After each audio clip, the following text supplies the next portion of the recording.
So నేను కూడా ఈ మీడియా ద్వారా ప్రజలకు నేను తెలియజేస్తున్నాను, మేము ఎక్కడ కూడా మిమ్మల్ని విస్మరించే ప్రసక్తే ఉండదు.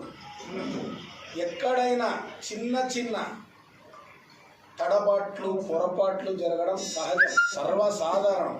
దయచేసి ప్రజలకు మేము తెలియజేస్తున్నాం, జనసేన పార్టీ తరఫున మా పార్టీల్లో, కూటమి పార్టీల్లో ఏ చిన్న చిన్న తడబాట్లు పొరపాట్లున్నా మేమందరూ మళ్ళీ సమన్వయం చేసుకొని వాటిని సరిదిద్దుకొని మీకోసమే పనిచేస్తాం. ఎక్కడ కూడా మళ్ళీ చెబుతున్నాం, జనసేన పార్టీగా వైసీపీ పార్టీ చేసినటువంటి వైఫల్యం, వైసీపీ పార్టీ చేసినటువంటి నిర్లక్ష్యం, వైసీపీ పార్టీ చేసినటువంటి దౌర్జన్యము ఏది కొనసాగించేటువంటి ప్రసక్తే ఉండదు.